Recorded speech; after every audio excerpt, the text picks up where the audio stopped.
hit something in the tree. Sucker's got a rock in it. Dog, First time I'd use the chain.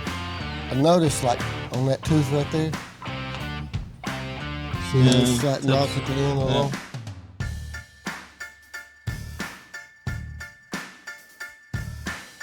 It was kind of a little crooked yesterday when I was using it. Okay. So it must be one side got it and the other side didn't. Yeah, I don't know anything that frustrates put on a new chain first time you use it. And that's pretty much, you know, that's pretty much the way it rolls. Is there anything more frustrating than trying to cut with a chainsaw and it not cut? You might as well just try to push stuff over. Yeah. I usually get frustrated when I get a chain cutting real nice. Then all of a sudden you hit something and you sit there and sharpen it. I always feel like I have those days too where you have a nice cutting chain, you hit something, then you hit something else. You see how much that Raker's coming off on this tooth that's all buggered up? Because this sits on the edge of the tooth. Right. Farthest point out. You can see how much more came off this one compared to these here. Is that typical of a chain out of the box? Yeah, you can come across dinged up chains every once in a while. Okay. For a while, I was having issues with Oregon chains. When they go through and harden up the tooth, it would be like inside where you have to file. Or on the Raker, and just sit there for like 10 minutes a tooth trying to get the hardening off so you can start filing it. Pardon my stupid question. So you're going right into the Rakers, you're not even looking at the teeth yet? No, because every time you lay this piece of metal on metal, you're dulling that. I'm picky too, so. Some people go through and sharpen them and then do the Rakers, but I can notice that when I'm cutting afterwards. I can feel it in the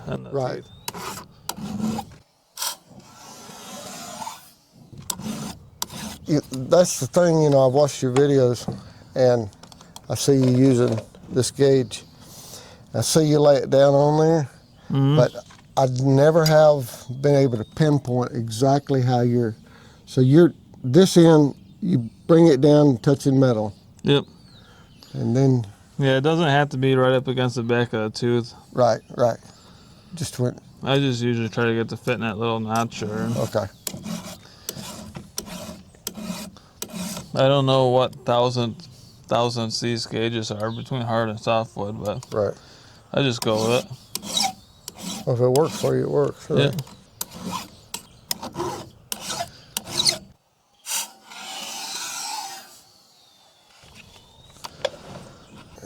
You never know what you'll find in trees. My Vietnam buddy there, when he was growing up, he lived by a sawmill in Pennsylvania. And they were milling up a log and hit a cannonball from the Civil War. You're kidding. No. I've heard of people hitting musket balls and bullets and stuff. Yeah.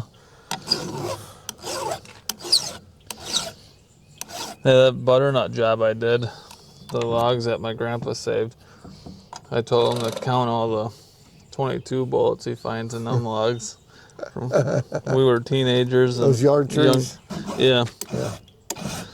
That's like squirrel heaven back there, especially red squirrels. And is there any butternut in this area? I have no idea. Oh, okay.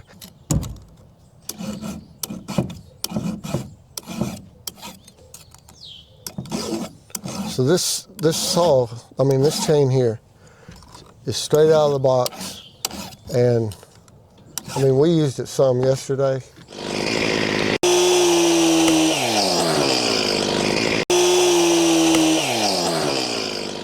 And I've cut four trees with it.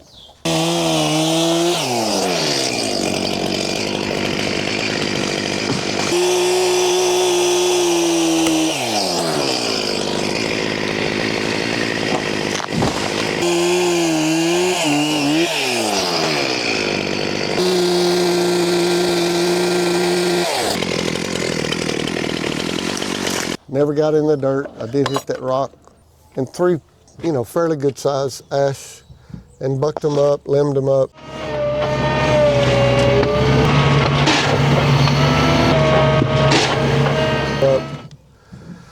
Never got in the dirt with it. I've probably used it a couple times on the log yard, but it's not been. It's not like last year's chains. So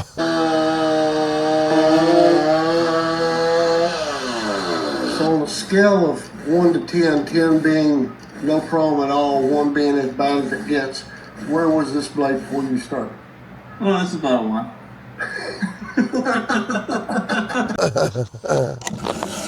How expensive these things are now. Oh.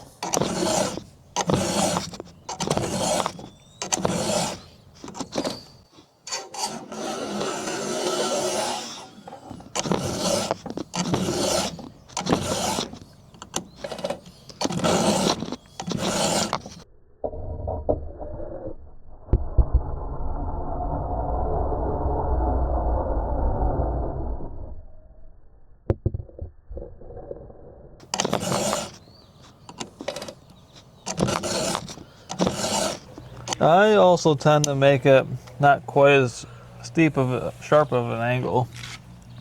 I don't know if you can tell the difference from like this to this one. It's a little bit flatter. Right. Yeah. Seems to hold the edge a little bit better. But you asked me earlier what I look at when I'm doing this. Yeah. The one thing I look at is how deep the file sits in there. The steel files, which are 13/64, I think, a little bit smaller than the 7/32. So they tend to sit down in a little bit farther. But even this is sitting down a ways for a brand new chain. Most of them, are somewhere in there. But this one, that little bit makes a heck of a difference too. So on this here, I'm just focusing more on getting the top plate. What do you see? Rabbit? A bunny? Oh yeah. A rabbit. You can have that for dinner later. Don't think so. Huh?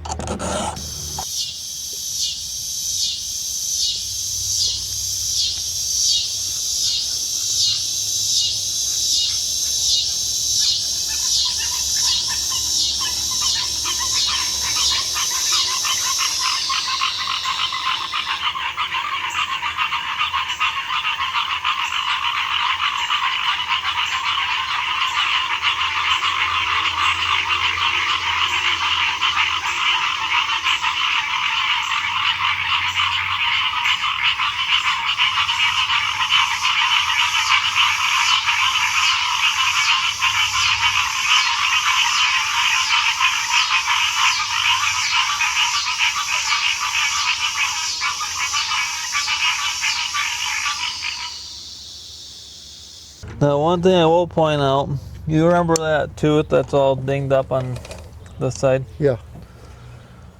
When we get there, I'll point something out to you. Okay. But the one advantage with that Raker gauge is it doesn't matter how many swipes you do per tooth. Okay. Because every tooth is sharpened to that Raker. Right. Whereas there's other Raker gauges that lay on top of like 3 or 4 teeth. Right, like I think it's an Oregon gauge that Steel makes one too that lay on top of. That one there is a little more finicky because it's going to sit on the highest points. You're not going to get the fine tuning as you will with this. Right. And it's not going to cut any different because the farther back the tooth goes, the lower it goes, which means the lower the Raker goes. And if you're doing filing the Raker and the tooth for itself, it's going to cut the same as a brand new tooth over here where the Raker set the same way for this tooth. Right. That confuse you? No. Part of, the old school, and still some people, I guess, ascribe to it today, but when I was a teenager, you counted your strokes. If you do 4 on one side, you do 4 on that side, everything and I've done it enough now after last year and had some success. I know that's what you're telling me is spot on. But that one tooth that was messed up, I mean, even at that, because like I say, after I hit that, it was still cutting and cutting pretty good. Oh yeah. But immediately you can feel the difference. Yeah, you can feel it kind of chops up a little bit.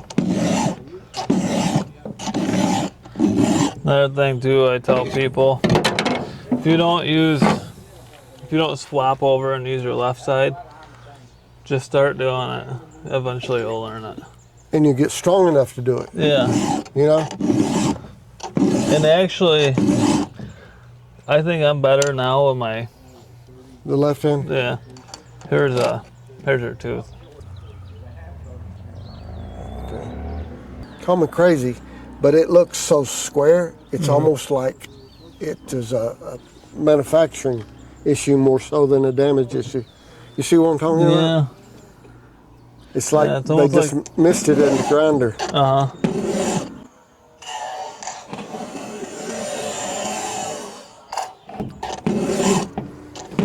What I like to do when they're dinged up like that, I like to just get the top plate set back to where, it looks like a cutter again. Right. And then I'll work on everything inside the tooth to get it all fine-tuned.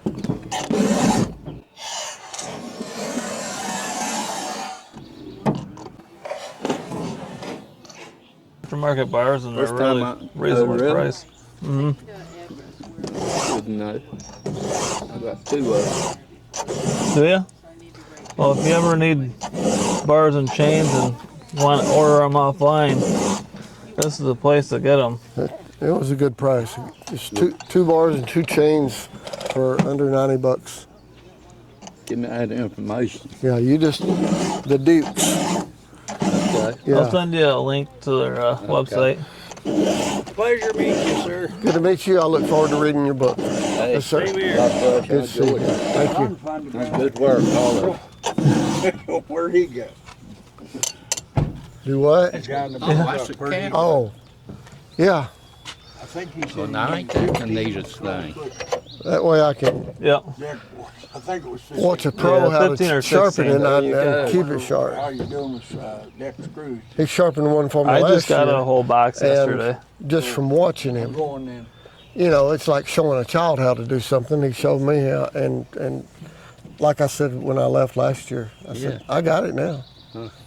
Now, let me ask one more stupid question. This Raker is filed with this angle. This Raker is filed with this angle, with the angle of the tooth.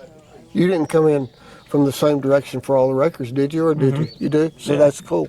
Yep. Okay, because you're basically just flattening them off or lowering them. Yeah, and the way the Raker gauge sits on there, it kind of files down at an angle too. They're not flat. So everyone's filed down at a slight little angle down this way. I thought that this had to be filed from this side, and this one had to be filed from this side. No. No, the biggest thing though is you can file them down flat, but it's going to be a lot more choppy. Okay. So it makes a little bit of difference having that downward, especially if you're bore cutting. And when you say downward away, Yeah. let me get this right. Downward away from the tooth, towards the end of the bar. That's little stuff, but Yeah, and that smooths up your bore cutting tremendously. Whereas if you just go straight down, yeah. And I think that's one of the reasons why Tiny is having such a big issue bore Really? cutting. Yeah. He blew up his side cover. Is he pretty good at filing? I mean, it's He's getting a lot better now. Yeah. Yeah. Yeah. Good deal.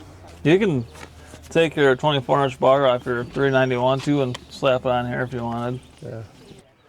Very good. I think I'm ready to roll. Appreciate it. You're welcome. Let me. Don't forget your wedge. Okay. I'll send you home a 24-inch chain I sharpened too, and you can try that out. Cool. Still MS 361. It's about, I don't know, somewhere around 20 years old. But it's been a good saw. For sure.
David eats. Thank you, bud. That's 15-inch log. That's pretty good.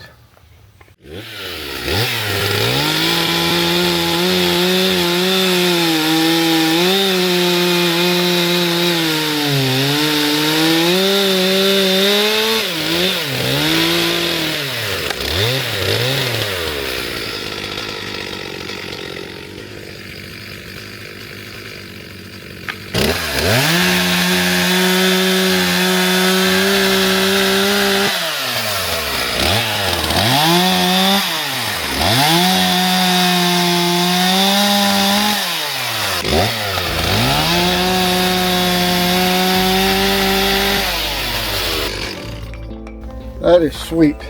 Thanks, Dave. Honestly, pretty something special about cutting with a chain that has been sharpened and does the job. Dave, I appreciate your help on that, and I've learned again, you know, some things that maybe you didn't show me last year, or maybe I wasn't watching close enough. But anyway, we enjoyed the trip. Thank you again for all that you did for us, your hospitality. Tell the church folk thank you for all that they did. Looking forward to next year if the Lord works it out where we can come up.